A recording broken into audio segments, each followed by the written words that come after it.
Pada episode 150, Bolan secara tak terduga keluar dari jaringan dan menghilang selama pertarungan kualifikasi, memaksa kompetisi dihentikan sementara.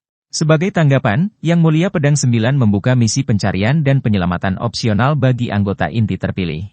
Faktanya, bahkan dengan teknologi canggih milik perusahaan alam semesta virtual, lokasi Bolan tetap tidak dapat dideteksi dengan dua kemungkinan. Pertama, dia mungkin ditangkap oleh budak yang dikendalikan oleh ras asing dan disembunyikan di ruang berpelindung sinyal, seperti dalam dunia batin seorang penguasa dunia atau cincin dunia. Adapun kemungkinan kedua, akan diungkap pada paruh kedua video ini. Misi pencarian dan penyelamatan dibuat opsional karena lingkungan Gunung Iblis yang sangat curam dan dianggap sebagai misi putus asa dalam misi pelatihan. Indeks bahayanya bahkan melampaui misi benua Sungai Darah. Alasan Gunung Iblis dinilai sebagai misi putus asa tidak hanya karena bahayanya yang alami tetapi juga karena faktor manusia yang menambah ancaman tak terduga. Apakah Anda penasaran mengapa ada bahaya buatan manusia di dalam Gunung Iblis? Faktanya, 9 planet yang memiliki kehidupan tersebar di sekitar Gunung Iblis. Tidak seperti benua Sungai Darah, penduduk asli dari planet-planet ini, mulai dari tingkat alam semesta hingga tingkat penguasa dunia, memiliki kesempatan untuk bergabung dengan perusahaan alam semesta virtual. Namun, syaratnya adalah menyelesaikan tugas berat dari perusahaan. Ini termasuk bertahan di Gunung Iblis selama sebulan, mengumpulkan token identitas dengan membunuh peserta tugas lainnya hingga mencapai 1000, atau langsung membunuh anggota inti perusahaan alam semesta virtual yang ikut dalam misi. Aturan-aturan ini tanpa diragukan lagi menjadikan Gunung Iblis sebagai medan pertempuran untuk bertahan hidup dan pembantaian. Hampir semua peserta memilih metode kedua untuk menyelesaikan tujuan mereka selama misi. Ini karena Gunung Iblis sendiri penuh dengan ancaman mematikan. Gunung Iblis seperti dua sisi mata uang, di satu sisi ada suara iblis yang menghancurkan jiwa, di sisi lain ada aura dingin ekstrim yang mampu menghancurkan sel-sel tubuh. Bahaya alami ini menimbulkan tantangan serius bahkan bagi kekuatan tingkat penguasa dunia, apalagi bagi pejuang tingkat penguasa domain dan tingkat alam semesta yang lebih lemah. Perlu dicatat bahwa intensitas efek halusinasi dari suara iblis dan kekuatan korosif aura dingin ini tidak tetap tetapi bervariasi tergantung pada wilayahnya. Jika seorang pejuang lengah dan tidak sengaja memasuki zona risiko tinggi, jiwanya bisa terperangkap dalam ilusi, berubah menjadi zombie tak bernyawa, atau sel-sel tubuhnya benar-benar membeku dan hancur, menyebabkan kematian seketika. Selain suara iblis yang menghancurkan jiwa dan aura dingin yang membekukan tubuh, yang membuat Gunung Iblis semakin menakutkan adalah keberadaan banyak binatang ilusi yang menghuni interiornya.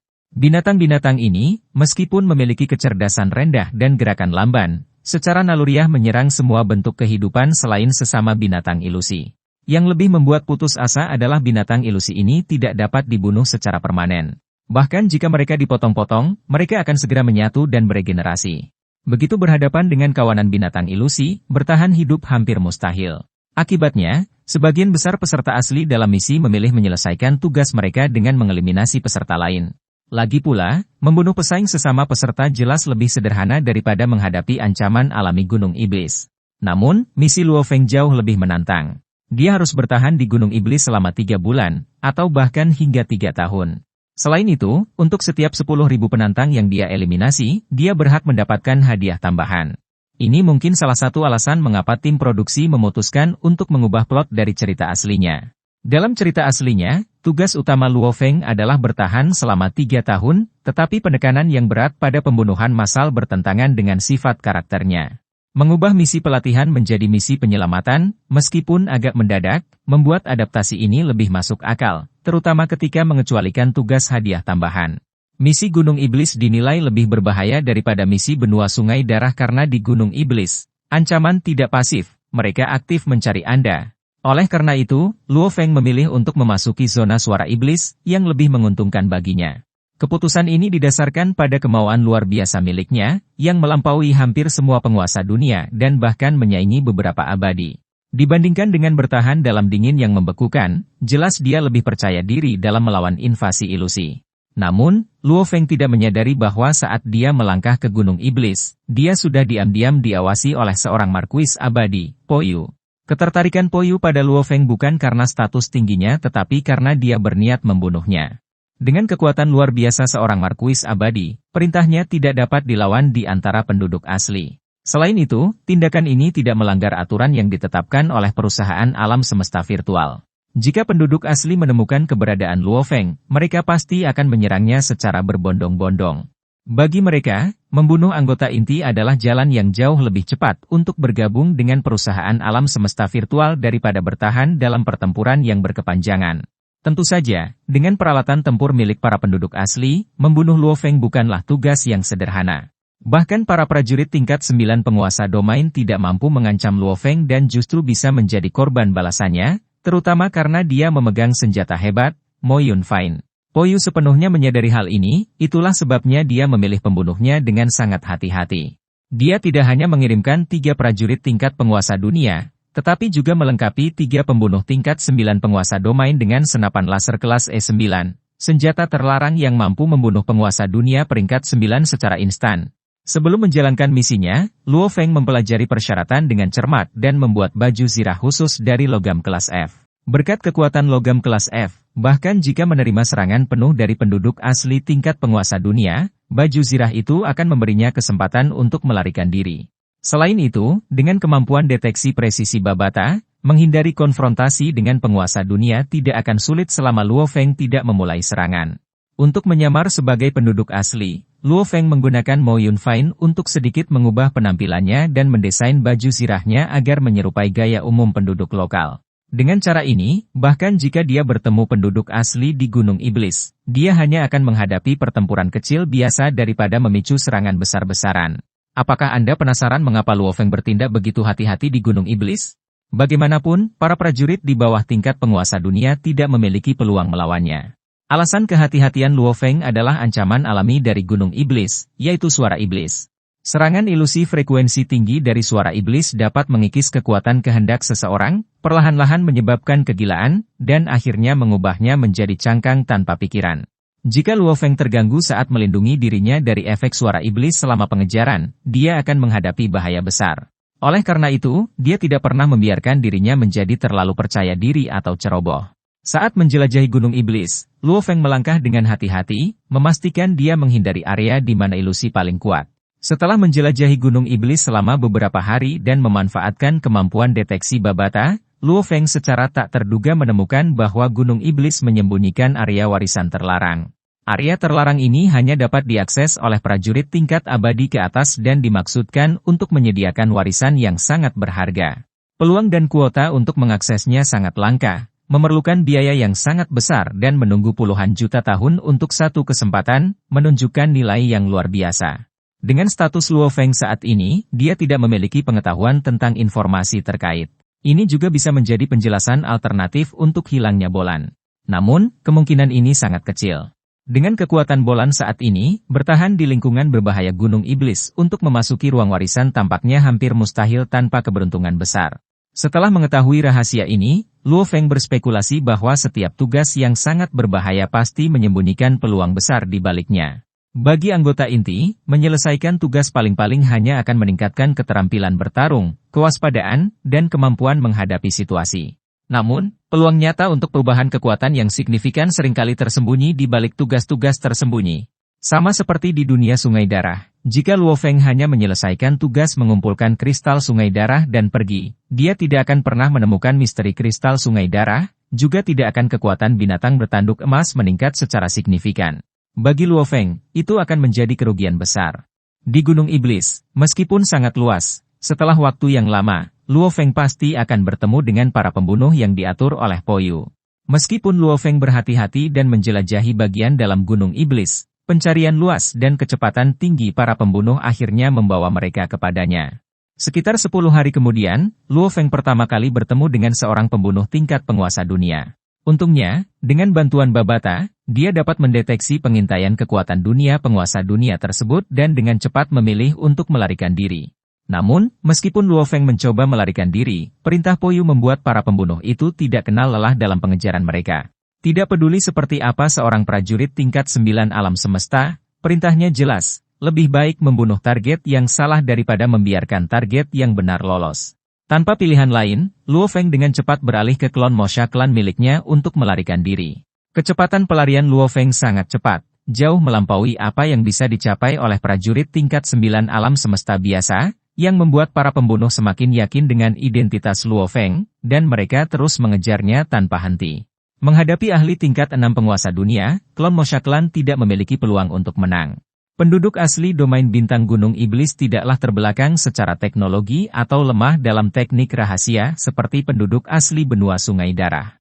Bagaimanapun, selama jutaan tahun terakhir, banyak penduduk asli domain bintang Gunung Iblis telah bergabung dengan Virtual Universe Company, sehingga teknik rahasia mereka jauh lebih kuat dibandingkan dengan penduduk asli benua Sungai Darah. Oleh karena itu, Luo Feng hanya bisa menggunakan seluruh kekuatannya untuk melarikan diri. Meskipun berhasil menghindari deteksi para pembunuh dengan melarikan diri dalam kecepatan tinggi, dia secara tidak sengaja memasuki wilayah yang dihuni oleh lebih dari 1000 binatang ilusi. Lebih dari 100 binatang ilusi tertarik oleh aura Luo Feng dan langsung menyerangnya. Luo Feng dengan cepat mengunci salah satu binatang ilusi yang berlevel lebih rendah, menghancurkannya dengan benturan berkecepatan tinggi, dan menggunakan teknik rahasia Mosha Clan, Kopi, untuk berubah menjadi wujud binatang ilusi, bersembunyi di antara kelompok binatang ilusi, dan berhasil lolos dari krisis tersebut. Adapun pembunuh tingkat penguasa dunia yang mengejarnya, begitu melihat kelompok binatang ilusi, dia segera berbalik dan melarikan diri. Namun, demi memastikan misi selesai dan target terbunuh, pembunuh itu, setelah mencapai persimpangan beberapa gua gunung, tidak melanjutkan pelarian tetapi memilih untuk tinggal di pintu masuk gua, melepaskan kekuatan dunia untuk melanjutkan pencariannya. Tindakan ini menimbulkan kecurigaan Babata, yang telah mengikuti Huyanbo dalam waktu lama. Target pembunuh tingkat penguasa dunia kemungkinan besar adalah Luo Feng. Untungnya, pembunuh itu tidak menyadari bahwa Luo Feng telah berubah menjadi binatang ilusi, dan di matanya, itu hanyalah binatang ilusi biasa. Pegunungan Gunung Iblis sangat luas, dan gua-gua di dalamnya rumit, sehingga Luo Feng berhasil melarikan diri dengan memanfaatkan bentuk binatang ilusinya. Setelah berhasil menghindari pengejaran pembunuh tingkat penguasa dunia, Luo Feng memutuskan untuk menjelajahi pintu masuk sebuah gua. Ketika dia melangkah maju, dia tiba-tiba tersapu oleh kekuatan hisap dan ilusi yang sangat kuat. Meskipun Luo Feng nyaris lolos, dia tidak bisa menghilangkan perasaan bahaya yang mendesak, merasakan bahwa tempat ini mungkin menyimpan peluang besar. Teguran Babata membantunya kembali fokus, dan akhirnya dia meninggalkan ide untuk melanjutkan eksplorasi. Bagaimanapun, kekuatannya belum cukup untuk menghadapi ancaman yang tidak diketahui seperti itu, dan masuk secara gegabah akan seperti mencari kematian. Luo Feng tidak punya pilihan selain memilih pintu gua lain dan melanjutkan perjalanannya. Setelah beberapa hari eksplorasi yang tenang, Luo Feng kembali bertemu dengan seorang pembunuh. Kali ini, meskipun lawannya hanya tingkat 9 penguasa domain, dia membawa senapan laser kelas E9. Anda mungkin bertanya, bukankah Luo Feng memakai baju zirah kelas F? Mengapa dia masih takut pada senapan laser kelas E9? Faktanya, meskipun laser kelas E9 tidak akan merusak logam kelas F itu sendiri, dampaknya cukup untuk mengancam Luo Feng yang mengenakan baju zirah tersebut. Kekuatan laser kelas E9, bahkan dalam bentuk sisa, bisa melukai parah atau bahkan membunuh seorang ahli tingkat penguasa dunia. Bagaimana Luo Feng, yang hanya berada di tingkat alam semesta, bisa berharap menahannya? Oleh karena itu, Luo Feng dengan cepat memanggil pesawat ruang angkasa ras automaton miliknya dan, menggunakan klon Mosha Clan serta Mo Yunfain, mencoba mengurangi dampak laser tersebut. Meskipun demikian, gelombang kejut yang tersisa masih membuat baju zirah itu sulit menahan, mengakibatkan cedera serius pada tubuh manusianya. Namun, selama inti tubuhnya tetap utuh, Luo Feng bisa pulih dengan cepat. Setelah pulih, ketika klon Mosha Clan terbentuk kembali, pembunuh tingkat penguasa domain itu pasti akan menemui ajalnya. Lagi pula, dengan keduanya sama-sama penguasa domain, kecuali pembunuh itu adalah jenius terhebat, berapa banyak yang bisa melampaui kecepatan Mosha Clan? Meskipun pertempuran ini membuat Mo Yunfain terluka parah, nilai senapan laser kelas E9 jauh melebihi harta apapun yang bisa memulihkan Mo Yunfain. Selain itu, Luo Feng mendapatkan lebih dari 3.000 token dari pembunuh tersebut. Dikombinasikan dengan pembunuhan yang berlanjut di Gunung Iblis, Luo Feng telah mengumpulkan lebih dari 4.000 token. Pertempuran ini semakin meyakinkan bahwa target pembunuh itu memang dirinya. Setelah mendapatkan senapan laser kelas E9, Luo Feng menggunakannya untuk membunuh seorang ahli tingkat penguasa dunia, dengan cepat meningkatkan jumlah tokennya menjadi lebih dari 7.000. Kemudian, selama eksplorasi, dia menemukan bahwa anggota domain luar angkasa primordial, Mo Luo, sedang dikejar oleh binatang ilusi tingkat penguasa dunia. Meskipun Mo Luo mendapat bantuan dari makhluk tingkat 9 penguasa domain, keuletan binatang ilusi tersebut akhirnya membuat Mo Luo berada dalam situasi sulit.